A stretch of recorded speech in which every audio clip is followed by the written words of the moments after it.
Let me give you a couple ideas of what people in this area think. They don't trust organized religion. They don't.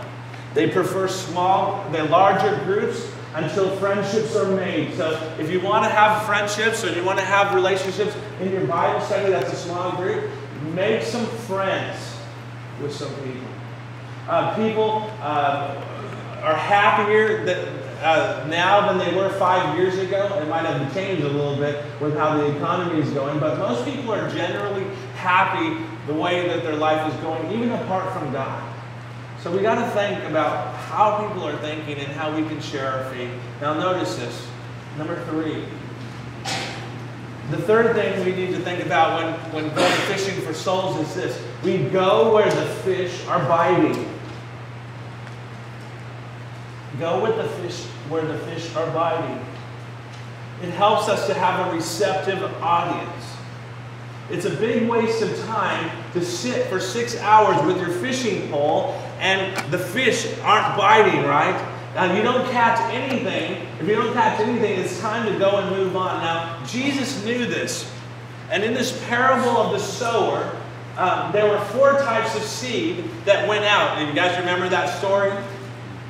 In the Bible, Jesus says there was this farmer who had seed, and he'd go out and he'd scatter the seed on the ground, and the seed would fall on 4 different types of soil. One of the soil was hard ground, one of the soil was stony ground, another one of the soil was thorny ground, and the fourth type of soil was the receptive ground. So in Jesus' story of the parable of the soil, what percentage of people were actually open to hearing the gospel?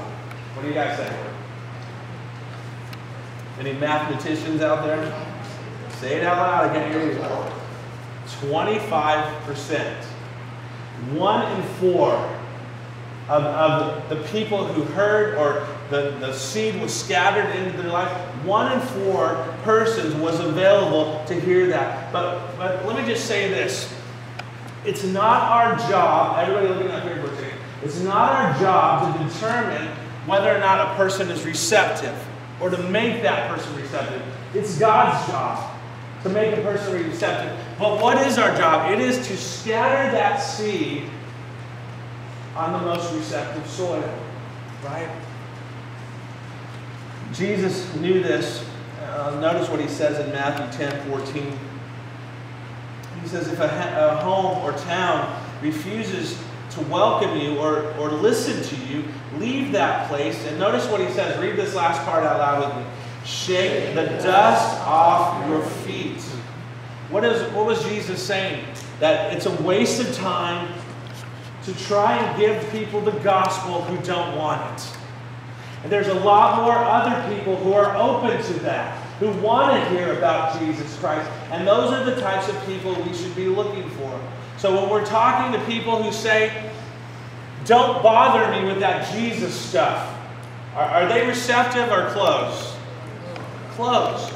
But there are people around the workplace, and there are people around your schools, and there are people around your world who are talking about spiritual things.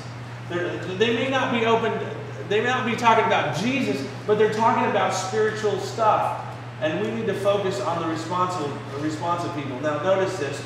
Growing churches focus on receptive people. Non-growing churches will focus on re-enlisting inactive people. Does that make sense? There are some people that just don't want to go to church. And there are some people that may need a little push and encouragement, and they'll go. And so those are the types of people we should be focusing on, and drawing people into a relationship with Christ. Now, notice this. The most important question that we should ask in this is I totally went off in my own world on another point, didn't I? I sure did. Let me go back. Okay? Sorry about that. Who are the most receptive people? People who are going through change in their life, and people who are under tension and transition in their life. You know, if you have somebody in your world who's hurting, who needs help, you may have an opportunity to not just not just tell them about Jesus, but to actually love them and meet a need. And so look for those opportunities. Let me go back to number 4. The thing I need to do when fishing for souls is to catch fish on their terms. You catch fish on their terms. The target determines the approach. The method will never change, but the approach always has to change. Now, the average fisherman knows that let me just say this, the average fisherman will never go past a fourth of a mile from a road. Okay, that's kind of like me. I want to be comfortable when I'm fishing, right? If you're a fisherman like me, this is how I go fishing. I get my chair and I open it up. And I get my bag of chips and I have them there next to me. And I have a soda right there with me. And I throw the thing out there. I might even put some bait on it once in a while. And I'll throw it out there and I'll just sit there and I'll eat my chips, right? But the hardcore fishermen, right? They will go over mountains. They'll walk miles to find a spot that most people would never go to. They will spend their day looking for the fish that they're trying to catch. Serious fishermen will do whatever it takes. Now let me go back to this point. Whenever you enter a city and they receive you, eat what is set before you. Jesus wasn't just talking about dietary principles.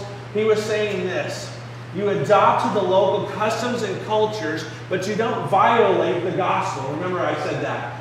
The message never changes, but the approach has to change. And who are the people that do this the most? Missionaries. Now think about this. If I'm from Southern California and I want to go to China and I want to tell Chinese people who don't speak a lick of English about Jesus Christ, what am I going to have to do? Well, I'm going to have to learn the language. And I'm going to have to adopt to some of their customs in order to build some trust. And missionaries do this all the time when they go out and try to reach other people for Christ. The message never changes. However, the style must consistently change. Now, let me just say this. Most churches in the world today say, we want to reach people for Christ, right? That is the mission of the church.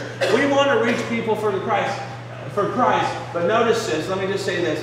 And some of them will say, as long as we don't change anything. Right?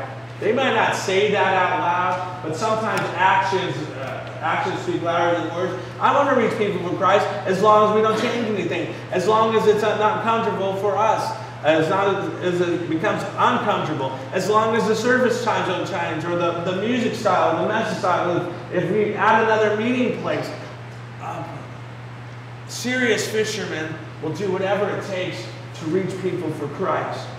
Now, I'm not talking about social theological liberalism here. I'm talking about what happened in the book of Acts. If you remember in Acts chapter, I believe it's chapter 15, and at the Jerusalem council, the people came about and they were talking, all the religious people, and the disciples were there, and they were talking about what does it take for a Gentile to be saved?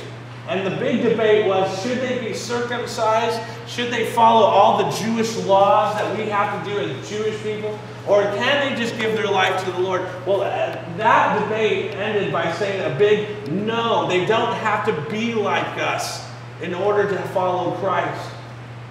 Right? They don't have to act Jewish. I want you to notice this. Paul's evangelism strategy when catching fish, he says this: to the Jew, I became like a Jew to win who? The Jews. To those who are without the law, I became like a person who was without the law. I did this to win those people who are without the law. I have become how many things to all people, guys? All things. All things. So that I could save some of them in any possible way. Now, I'm convinced that if the Apostle Paul was here today, he would say something like this: I became like a Southern Californian to win Southern Californians for Christ. Yep. And when I'm with Tennesseans, since my wife's a Tennessean, I became like a Tennessean. Or when I'm with international people, I become like an international person. Or when I'm with a good old boy, I become a good old boy to reach good old boys or Jesus?